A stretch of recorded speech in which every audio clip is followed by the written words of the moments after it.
ਸਤਿ ਸ੍ਰੀ ਅਕਾਲ ਦੋਸਤੋ, ਮੇਰਾ ਨਾਮ ਹੈ ਲਖਵੀਰ ਸਿੰਘ ਤੇ ਤੁਸੀਂ ਦੇਖ ਰਹੇ ਹੋ 3D ਪੰਜਾਬੀ। ਇੱਥੇ ਆਪਾਂ ਗੱਲਾਂ ਕਰਦੇ ਹਾਂ ਇਮਾਰਤਾਂ ਦੇ ਬਾਰੇ ਤੇ ਉਹਨਾਂ ਦੇ ਬਾਰੇ ਲੈਂਦੇ ਹਾਂ ਕੁਝ ਤਕਨੀਕੀ ਜਾਣਕਾਰੀ। ਲਓ ਜੀ, ਫਿਰ ਨਵੀਂ ਇਨਫੋਰਮੇਸ਼ਨ ਜਾਣਨ ਦੇ ਲਈ ਵੀਡੀਓ ਨੂੰ ਅੱਗੇ ਦੇਖੋ। ਅੱਜ ਅਸੀਂ ਬਿਲਡਿੰਗ ਬਾਇਲਾਅ ਦੇ ਪਿੱਛੇ ਜਿਹੜੇ ਫਾਰਮਸ ਵਗੈਰਾ ਦਿੱਤੇ ਗਏ ਨੇ ਉਹਨਾਂ ਬਾਰੇ ਥੋੜ੍ਹੀ ਜਿਹੀ ਜਾਣਕਾਰੀ ਹਾਸਲ ਕਰਾਂਗੇ। ਫਾਰਮ ਏ ਤੇ ਬੀ ਨੇ ਜਿਹੜੇ ਇਹ ਹੁਣ ਅਸੀਂ ਆਨਲਾਈਨ ਹੀ ਭਰ ਦਿੰਦੇ ਹਾਂ, ਇਸ ਕਰਕੇ ਇਹਨਾਂ ਦੀ ਕੋਈ ਰੈਲੇਵੈਂਸ ਨਹੀਂ ਰਹੀ। ਜਿਹੜਾ ਫਾਰਮ ਸੀ ਆ ਉਹਦੇ ਵਿੱਚ ਜਿਹੜਾ ਓਨਰ ਆ ਉਹ ਕਮੇਟੀ ਨੂੰ ਇਹ ਦੱਸ ਰਿਹਾ ਕਿ ਉਹ ਕੰਸਟਰਕਸ਼ਨ ਕਦੋਂ ਤੋਂ ਸ਼ੁਰੂ ਕਰੇਗਾ।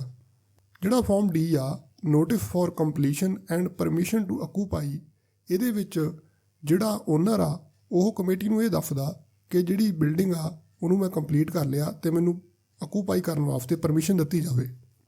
ਫਾਰਮ ਈ ਦੇ ਵਿੱਚ ਆਰਕੀਟੈਕਟ, ਬਿਲਡਿੰਗ ਡਿਜ਼ਾਈਨਰ ਜਾਂ ਫਿਰ ਜਿਹੜਾ ਸੁਪਰਵਾਈਜ਼ਰ ਆ ਉਹ ਇਹ ਸਰਟੀਫਿਕੇਟ ਦਿੰਦਾ ਕਿ ਜਿਹੜੀ ਬਿਲਡਿੰਗ ਆ ਉਹ ਬਾਇਲਾਅ ਦੇ ਅਨੁਸਾਰ ਕੰਪਲੀਟ ਹੋ ਚੁੱਕੀ ਆ ਅਤੇ ਇਹਦੀ ਵਰਕਮੈਨਸ਼ਿਪ ਅਤੇ ਮਟੀਰੀਅਲ ਵਗੈਰਾ ਬਿਲਕੁਲ ਠੀਕ ਕੁਆਲਿਟੀ ਦੇ ਨੇ। ਫਾਰਮ ਐਫ ਪਰਮਿਸ਼ਨ ਫॉर ਆਕੂਪੈਂਸੀ ਔਰ ਯੂਜ਼ ਆਫ ਬਿਲਡਿੰਗ, ਇਹਦੇ ਵਿੱਚ ਜਿਹੜੀ ਮਿਊਨਿਸਪਲ ਕਾਰਪੋਰੇਸ਼ਨ ਆ ਉਹ ਬਿਲਡਿੰਗ ਨੂੰ ਯੂਜ਼ ਕਰਨ ਵਾਸਤੇ ਪਰਮਿਸ਼ਨ ਆ ਜਿਹੜੀ ਉਹ ਸਾਨੂੰ ਦਿੰਦੀ ਆ। ਅੱਗੇ ਅਨੈਕਸਰ 1 ਦੇ ਵਿੱਚ ਬਿਲਡਿੰਗ ਪਰਮਿਟ ਸੈਂਕਸ਼ਨ, ਇਹਦਾ ਜਿਹੜਾ ਪਰਫਾਰਮਾ ਆ ਉਹ ਦਿੱਤਾ ਗਿਆ ਵੀ ਇਹ ਕਿਸ ਤਰ੍ਹਾਂ ਦਾ ਹੋਊਗਾ। ਅਨੈਕਸਰ 2 ਦੇ ਵਿੱਚ farm of refusal of building permit, ਇਹ ਦਿੱਤਾ ਗਿਆ ਵੀ ਜੇ ਜਿਹੜਾ ਬਿਲਡਿੰਗ ਪਰਮਿਟ ਆ ਉਹਨੂੰ ਰਿਫਿਊਜ਼ ਕਰਨਾ ਤਾਂ ਉਹਨੂੰ ਇਸ ਫਾਰਮ ਦੇ ਵਿੱਚ ਦਿੱਤਾ ਜਾਊਗਾ। ਅਨੈਕਸਰ 3 ਦੇ ਵਿੱਚ ਫਾਰਮ ਆਫ ਰੀਵੈਲੀਡੇਸ਼ਨ ਦਿੱਤਾ ਗਿਆ, ਜਿਵੇਂ ਕਿ ਮੰਨ ਲਓ ਅਸੀਂ ਕੋਈ ਪਲਾਨ ਅਪਰੂਵ ਕਰਾ ਲੈਂਦੇ ਹਾਂ ਅਤੇ ਮਿੱਥੇ ਗਏ ਸਮੇਂ ਦੇ ਵਿੱਚ ਅਸੀਂ ਉਹਨੂੰ ਪੂਰਾ ਨਹੀਂ ਕਰਦੇ ਜਾਂ ਸ਼ੁਰੂ ਨਹੀਂ ਕਰਦੇ ਤਾਂ ਫਿਰ ਸਾਨੂੰ ਉਹਨੂੰ ਰੀਵੈਲੀਡੇਟ ਕਰਵਾਉਣਾ ਪੈਂਦਾ। ਉਹ ਰੀਵੈਲੀਡੇਸ਼ਨ ਦੀ ਜਿਹੜੀ ਪਰਮਿਸ਼ਨ ਆ ਉਹ ਇਸ ਫਾਰਮ ਦੇ ਦੁਆਰਾ ਦਿੱਤੀ ਜਾਊਗੀ। ਅਨੈਕਸਰ 4 ਦੇ ਵਿੱਚ ਇਹਨਾਂ ਨੇ qualification and competence of technical professional for preparation of scheme for building permit and supervision ਬਾਰੇ ਗੱਲ ਕੀਤੀ ਆ। ਇਹਦੇ ਵਿੱਚ ਇਹਨਾਂ ਨੇ ਇੱਕ ਟੇਬਲ ਬਣਾਇਆ ਹੋਇਆ ਜਿਹਦੇ ਵਿੱਚ ਇਹਨਾਂ ਨੇ ਦੱਸਿਆ ਹੋਇਆ ਵੀ ਇੱਕ ਆਰਕੀਟੈਕਟ ਆ ਉਹਦੀ ਕੁਆਲੀਫਿਕੇਸ਼ਨ ਕੀ ਹੋਣੀ ਚਾਹੀਦੀ ਆ। ਉਹਦੇ ਕੋਲ bachelor of architecture the degree ਹੋਣੀ ਚਾਹੀਦੀ ਆ ਅਤੇ ਉਹ COA ਤੋਂ ਰਜਿਸਟਰਡ ਹੋਣਾ ਚਾਹੀਦਾ। ਜਿਹੜਾ ਆਰਕੀਟੈਕਟ ਆ ਉਹ ਸਾਰੀਆਂ ਬਿਲਡਿੰਗਾਂ ਦੇ ਪਲਾਨਸ ਬਣਾ ਸਕਦਾ ਅਤੇ ਉਹਨਾਂ ਨੂੰ ਸਾਈਨ ਕਰ ਸਕਦਾ। 1 ਹੈਕਟੇਅਰ ਤੱਕ ਦੇ ਲੇਆਊਟ ਪਲਾਨਸ ਬਣਾ ਸਕਦਾ। ਕੰਪਲੀਸ਼ਨ ਅਤੇ ਸੁਪਰਵਿਜ਼ਨ ਦੇ ਸਰਟੀਫਿਕੇਟਸ ਇਸ਼ੂ ਕਰ ਸਕਦਾ। 1 ਹੈਕਟੇਅਰ ਤੱਕ ਦੇ ਜਿਹੜੇ ਲੇਆਊਟ ਪਲਾਨਸ ਨੇ ਉਹਨਾਂ ਦੀ ਸੁਪਰਵਿਜ਼ਨ ਦਾ ਸਰਟੀਫਿਕੇਟ ਵੀ ਇਸ਼ੂ ਕਰ ਸਕਦਾ। ਦੂਜੇ ਪੁਆਇੰਟ ਦੇ ਵਿੱਚ ਇਹਨਾਂ ਨੇ ਇੰਜੀਨੀਅਰ ਬਾਰੇ ਦੱਸਿਆ, ਉਹਨਾਂ ਨੇ ਸਿਵਲ ਇੰਜੀਨੀਅਰਿੰਗ ਦੇ ਵਿੱਚ ਗ੍ਰੈਜੂਏਸ਼ਨ ਕੀਤੀ ਹੋਵੇ ਅਤੇ ਉਹਨਾਂ ਦੇ ਕੋਲ institution of engineers the membership ਹੋਵੇ। ਇਹ 500 ਸਕੁਅਰ ਮੀਟਰ ਤੱਕ ਦੇ ਪਲਾਨਸ ਨੂੰ ਬਣਾ ਸਕਦੇ ਨੇ ਅਤੇ ਉਹਨਾਂ ਨੂੰ ਸਾਈਨ ਕਰ ਸਕਦੇ ਨੇ। ਇਹ 500 ਸਕੁਅਰ ਮੀਟਰ ਤੱਕ ਦੇ ਪਲਾਟ ਜਿਹੜੇ 16 ਮੀਟਰ ਉੱਚੇ ਹੋਣ ਜਾਂ ਫਿਰ 5 ਮੰਜ਼ਿਲਾਂ ਤੱਕ ਹੋਣ ਉਹਨਾਂ ਦੇ ਵਾਸਤੇ ਸਟਰਕਚਰਲ ਡਰਾਇੰਗਸ, ਡਿਟੇਲਸ ਅਤੇ ਕੈਲਕੂਲੇਸ਼ਨਾਂ ਕਰ ਸਕਦੇ ਨੇ ਅਤੇ ਉਹਨਾਂ ਦੇ ਰਿਲੇਟਡ ਸਾਰੇ ਸਰਵਿਸ ਪਲਾਨ ਅਤੇ ਰਿਲੇਟਡ ਇਨਫੋਰਮੇਸ਼ਨ ਤਿਆਰ ਕਰ ਸਕਦੇ ਨੇ। ਇਹ ਬਿਲਡਿੰਗ ਸਰਵਿਸਿਸ ਅਤੇ ਸਟਰਕਚਰ ਦੇ ਨਾਲ ਸੰਬੰਧਿਤ ਕੰਪਲੀਸ਼ਨ ਅਤੇ ਸੁਪਰਵਿਜ਼ਨ ਦੇ ਸਰਟੀਫਿਕੇਟ ਦੇ ਸਕਦੇ ਨੇ 500 ਸਕੁਅਰ ਮੀਟਰ ਤੱਕ ਦੀਆਂ ਬਿਲਡਿੰਗਾਂ ਦੇ ਲਈ। ਤੀਜੇ ਪੁਆਇੰਟ ਦੇ ਵਿੱਚ ਇਹਨਾਂ ਨੇ ਸਟਰਕਚਰ ਇੰਜੀਨੀਅਰ ਦੀ ਗੱਲ ਕੀਤੀ ਆ। ਇਹਨਾਂ ਦੇ ਕੋਲ ਸਿਵਲ ਇੰਜੀਨੀਅਰਿੰਗ ਦੀ ਗ੍ਰੈਜੂਏਟ ਡਿਗਰੀ ਹੋਣੀ ਚਾਹੀਦੀ ਆ। Institution of engineers the membership ਹੋਣੀ ਚਾਹੀਦੀ ਆ ਅਤੇ 3 ਸਾਲ ਦਾ ਐਕਸਪੀਰੀਅੰਸ ਹੋਣਾ ਚਾਹੀਦਾ structural design and field work ਦੇ ਵਿੱਚ। ਜੇ ਪੋਸਟ ਗ੍ਰੈਜੂਏਸ਼ਨ ਕੀਤੀ ਹੋਈ ਆ ਤਾਂ 2 ਸਾਲ ਦਾ ਐਕਸਪੀਰੀਅੰਸ ਚੱਲ ਜੂ ਅਤੇ ਜੇ ਡਾਕਟਰੇਟ ਕੀਤੀ ਹੋਈ ਆ ਤਾਂ 1 ਸਾਲ ਦਾ ਐਕਸਪੀਰੀਅੰਸ ਵੀ ਚੱਲ ਸਕਦਾ ਹੈ। ਇਹ ਸਾਰੀਆਂ ਬਿਲਡਿੰਗਸ ਦੇ ਲਈ ਸਟਰਕਚਰ ਡਿਜ਼ਾਈਨ ਤਿਆਰ ਕਰ ਸਕਦੇ ਨੇ, ਕੈਲਕੂਲੇਸ਼ਨ ਅਤੇ ਡਿਟੇਲ ਵਗੈਰਾ ਤਿਆਰ ਕਰ ਸਕਦੇ ਨੇ, ਉਹਨਾਂ ਦੀ ਸੁਪਰਵਿਜ਼ਨ ਨੂੰ ਅੰਡਰਟੇਕ ਕਰ ਸਕਦੇ ਨੇ ਅਤੇ ਜਿੱਥੇ ਕੋਈ ਸਪੈਸ਼ਲ ਸਟਰਕਚਰਲ ਫੀਚਰਸ ਨੇ ਉਹਨਾਂ ਨੂੰ ਵੀ ਡਿਜ਼ਾਈਨ ਕਰ ਸਕਦੇ ਨੇ। ਚੌਥੇ ਪੁਆਇੰਟ ਦੇ ਵਿੱਚ ਇਹਨਾਂ ਨੇ ਟਾਊਨ ਪਲਾਨਰਸ ਦੀ ਗੱਲ ਕੀਤੀ ਆ। ਇਹਨਾਂ ਦੇ ਕੋਲ ਗ੍ਰੈਜੂਏਟ ਜਾਂ ਫਿਰ ਪੋਸਟ ਗ੍ਰੈਜੂਏਟ ਡਿਗਰੀ ਹੋਣੀ ਚਾਹੀਦੀ ਆ ਟਾਊਨ ਪਲਾਨਿੰਗ ਦੇ ਵਿੱਚ ਅਤੇ institute of town planners of India ਦੀ ਮੈਂਬਰਸ਼ਿਪ ਹੋਣੀ ਚਾਹੀਦੀ ਆ। ਦੋਸਤੋ, ਇਸ ਪੁਆਇੰਟ ਦਾ ਜਿਹੜਾ ਫੰਕਸ਼ਨਸ ਵਾਲਾ ਕਾਲਮ ਆ ਉਹਦੇ ਕੁਛ ਪਾਰਟ ਮਿਸਿੰਗ ਨੇ, ਮਤਲਬ ਉਹ ਕੱਟੇ ਹੋਏ ਨੇ। ਇਸ ਕਰਕੇ ਉਹਨਾਂ ਚੀਜ਼ਾਂ ਨੂੰ ਮੈਂ ਅਸਿਊਮ ਕੀਤਾ ਆ, ਹੋ ਸਕਦਾ ਉਹਨਾਂ ਦੇ ਵਿੱਚ ਕੋਈ ਗਲਤੀ ਹੋਵੇ, ਇਸ ਚੀਜ਼ ਨੂੰ ਤੁਸੀਂ ਕੰਸੀਡਰ ਕਰ ਲਿਓ। ਜਿਹੜਾ ਟਾਊਨ ਪਲੈਨਰ ਆ ਉਹ 1 ਹੈਕਟੇਅਰ ਤੋਂ ਵੱਡੇ ਏਰੀਆਜ਼ ਦੀ ਲੈਂਡ ਸਬ ਡਿਵੀਜ਼ਨ ਅਤੇ ਲੇਆਊਟਸ ਨੂੰ ਪ੍ਰਪੇਅਰ ਕਰ ਸਕਦਾ ਅਤੇ ਉਹਦੀ ਰਿਲੇਟਡ ਇਨਫੋਰਮੇਸ਼ਨ ਨੂੰ ਪ੍ਰਪੇਅਰ ਕਰ ਸਕਦਾ। ਇਹ ਹਰੇਕ ਤਰ੍ਹਾਂ ਦੀ ਲੈਂਡ ਡਿਵੈਲਪਮੈਂਟ ਦੇ ਲਈ ਸੁਪਰਵਿਜ਼ਨ ਦੇ ਸਰਟੀਫਿਕੇਟ ਇਸ਼ੂ ਕਰ ਸਕਦਾ। ਇਹ 500 ਸਕੁਅਰ ਮੀਟਰ ਤੱਕ ਦੀਆਂ ਹਰੇਕ ਤਰ੍ਹਾਂ ਦੀਆਂ ਬਿਲਡਿੰਗਾਂ ਦੇ ਬਿਲਡਿੰਗ ਪਲਾਨਸ ਦੇ ਉੱਪਰ ਸਾਈਨ ਵੀ ਕਰ ਸਕਦਾ, ਉਹਨਾਂ ਨੂੰ ਪ੍ਰਪੇਅਰ ਵੀ ਕਰ ਸਕਦਾ।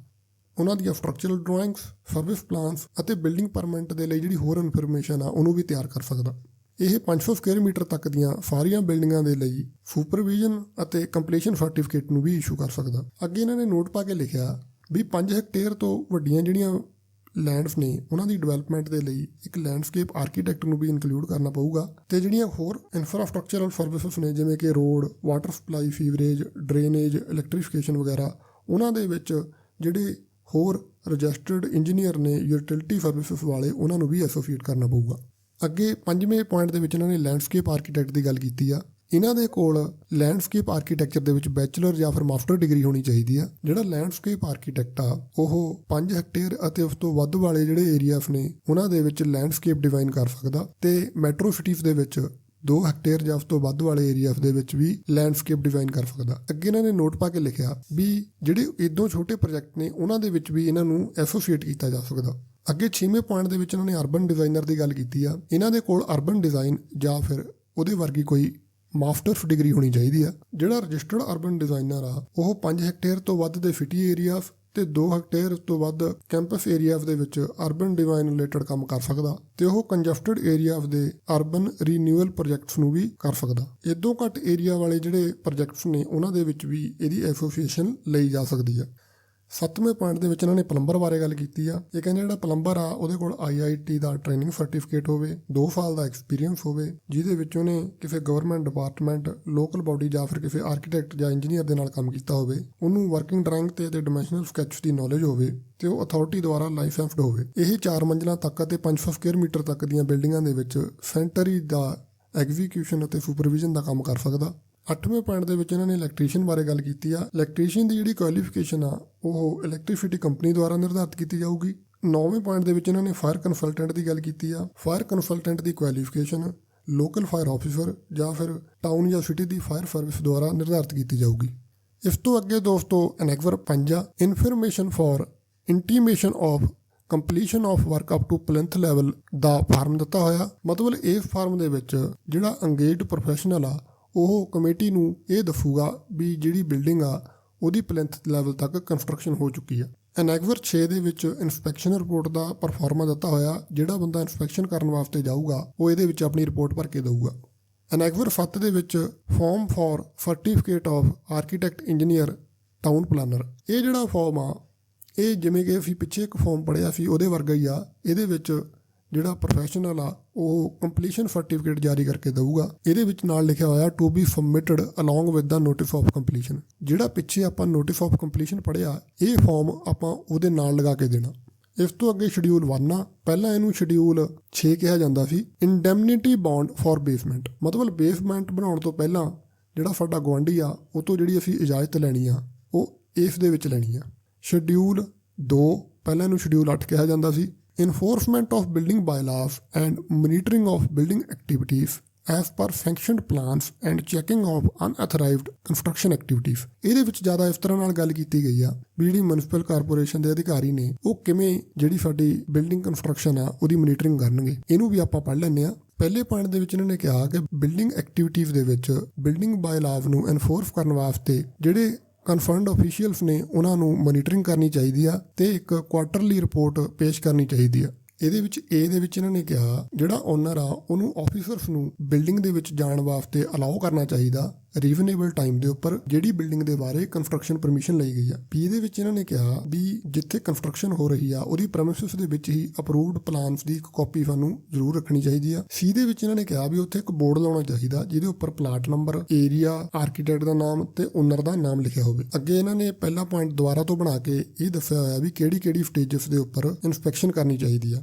ਐਕਸਕੇਵੇਸ਼ਨ, construction of foundation, plinth, first storey, each subsequent stories, completion certificate, occupancy certificate, multiplex buildings ਹੋਣ, 1000 ਸਕੁਅਰ ਮੀਟਰ ਤੋਂ ਵੱਡੇ ਕਮਰਸ਼ੀਅਲ ਕੰਪਲੈਕਸ ਹੋਣ, ਗਰੁੱਪ ਹਾਊਸਿੰਗ ਵਗੈਰਾ ਹੋਵੇ ਤਾਂ ਇਹਨਾਂ ਦੀ ਜਿਹੜੀ ਕੰਸਟਰਕਸ਼ਨ ਦੀ ਐਗਜ਼ੀਕਿਊਸ਼ਨ ਆ ਉਹਨੂੰ ਵੀਡੀਓਗ੍ਰਾਫ ਕਰਨਾ ਚਾਹੀਦਾ। ਤੀਜੇ ਪੁਆਇੰਟ ਦੇ ਵਿੱਚ ਇਹਨਾਂ ਨੇ ਕਿਹਾ ਵੀ ਬਿਲਡਿੰਗ ਬਣਾਉਣ ਤੋਂ ਸ਼ੁਰੂ ਕਰਨ ਤੋਂ ਪਹਿਲਾਂ ਜਿਹੜਾ ਓਨਰ ਆ ਉਹਨੂੰ EO ਨੂੰ ਨੋਟਿਸ ਦੇਣਾ ਚਾਹੀਦਾ ਜਿਹਦੇ ਵਿੱਚ ਸ਼ੁਰੂ ਕਰਨ ਦੀ ਤਰੀਕ ਲਿਖੀ ਹੋਈ ਹੋਵੇ। ਐਕਸਕੇਵੇਸ਼ਨ ਹੋਣ ਤੋਂ ਪਹਿਲਾਂ ਜਿਹੜੀ ULB ਆ ਉਹਨੂੰ ਸੈਟਬੈਕਸ ਤੇ ਸਪੇਸ ਲੈਫਟ ਫॉर ਪਾਰਕਿੰਗ ਵਗੈਰਾ ਦੇ ਲਈ ਡਿਮਾਰਕੇਸ਼ਨ ਦੇਣੀ ਚਾਹੀਦੀ ਆ। ਜਿਹੜਾ ਬਿਲਡਿੰਗ ਇੰਸਪੈਕਟਰ ਆ ਉਹਨੂੰ ਹਰੇਕ ਅਲਟਰਨੇਟਿਵ ਡੇ ਦੇ ਉੱਤੇ ਆਪਣੀ ਰਿਪੋਰਟ ਪੇਸ਼ ਕਰਨੀ ਚਾਹੀਦੀ ਆ ਕਿ ਜਿਹੜੀ ਐਕਸਕੇਵੇਸ਼ਨ ਆ ਉਹ ਦਿੱਤੇ ਗਏ ਡਿਮਾਰਕੇਸ਼ਨ ਪਲਾਨ ਜਾਂ ਫਿਰ ਫੰਕਸ਼ਨ ਪਲਾਨ ਦੇ ਅਕੋਰਡਿੰਗ ਹੋ ਰਹੀ ਆ। ਚੌਥੇ ਪੁਆਇੰਟ ਦੇ ਵਿੱਚ ਇਹਨਾਂ ਨੇ ਕਿਹਾ ਵੀ ਜਦੋਂ ਫਾਊਂਡੇਸ਼ਨ ਦੀ ਕੰਸਟਰਕਸ਼ਨ ਕਰਨੀ ਆ, ਜਿਹੜਾ ਬਿਲਡਿੰਗ ਇੰਸਪੈਕਟਰ ਆ ਉਹਨੂੰ ਇੱਕ ਸਰਟੀਫਿਕੇਟ ਦੇਣਾ ਚਾਹੀਦਾ ਵੀ ਜਿਹੜੀ ਫਾਊਂਡੇਸ਼ਨ ਦੀ ਕੰਸਟਰਕਸ਼ਨ ਆ ਉਹ ਫੰਕਸ਼ਨ ਪਲਾਨ ਦੇ ਅਕੋਰਡਿੰਗ ਹੋਈ ਆ ਅਤੇ ਹਰੇਕ ਅਲਟਰਨੇਟਿਵ ਡੇ ਦੇ ਉੱਤੇ ਉਹਨੂੰ ਰਿਪੋਰਟ ਪੇਸ਼ ਕਰਨੀ ਚਾਹੀਦੀ ਆ। ਜਦੋਂ ਪਲਿੰਥ ਲੈਵਲ ਤੱਕ ਕੰਸਟਰਕਸ਼ਨ ਹੋ ਜਾਵੇ ਫਿਰ ਇੱਕ ਸਰਟੀਫਿਕੇਟ ਦੇਣਾ ਚਾਹੀਦਾ ਵੀ ਜਿਹੜੀ ਕੰਸਟਰਕਸ਼ਨ ਆ ਉਹ ਅਕੋਰਡਿੰਗ ਟੂ ਬਿਲਡਿੰਗ ਪਲਾਨਸ ਹੋਈ ਆ ਤੇ ਜਿਹੜਾ MTP ਜਾਂ ਫਿਰ ATP ਆ ਉਹਦੇ ਦੁਆਰਾ ਇਹ ਰਿਪੋਰਟ ਨੂੰ ਅਥੈਂਟੀਕੇਟ ਕੀਤਾ ਜਾਣਾ ਚਾਹੀਦਾ। ਪੰਜਵੇਂ ਪੁਆਇੰਟ ਦੇ ਵਿੱਚ ਇਹਨੇ ਲਿਖਿਆ ਵੀ ਇਸ ਤੋਂ ਬਾਅਦ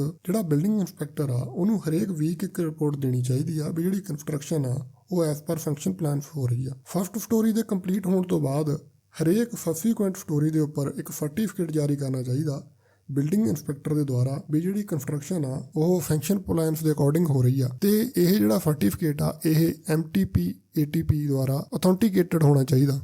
ਛੇਵੇਂ ਪੁਆਇੰਟ ਦੇ ਵਿੱਚ ਇਹਨਾਂ ਨੇ ਲਿਖਿਆ ਵੀ ਕੋਈ ਵੀ ਬਿਲਡਿੰਗ ਆ ਜਿਹੜੀ ਉਹ ਕੰਪਲੀਸ਼ਨ ਸਰਟੀਫਿਕੇਟ ਤੋਂ ਬਿਨਾਂ ਆਕੂਪਾਈ ਨਹੀਂ ਕੀਤੀ ਜਾਣੀ ਚਾਹੀਦੀ।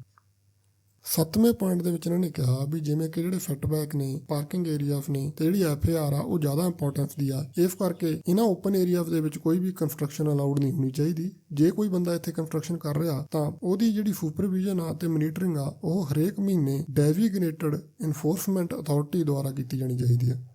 8ਵੇਂ ਪੁਆਇੰਟ ਦੇ ਵਿੱਚ ਇਹਨਾਂ ਨੇ ਇਹ ਕਿਹਾ ਵੀ ਜਿਹੜੇ ਬਿਲਡਿੰਗ ਇੰਸਪੈਕਟਰਸ ਜਾਂ ਫਿਰ ATP ਵਗੈਰਾ ਨੇ ਉਹਨਾਂ ਨੂੰ ਆਪਣੇ ਇਲਾਕੇ ਦੇ ਵਿੱਚ ਧਿਆਨ ਰੱਖਣਾ ਚਾਹੀਦਾ ਤਾਂ ਕਿ ਕੋਈ ਅਨਅਥੋਰਾਈਜ਼ਡ ਬਿਲਡਿੰਗ ਐਕਟੀਵਿਟੀ ਨਾ ਹੋਵੇ।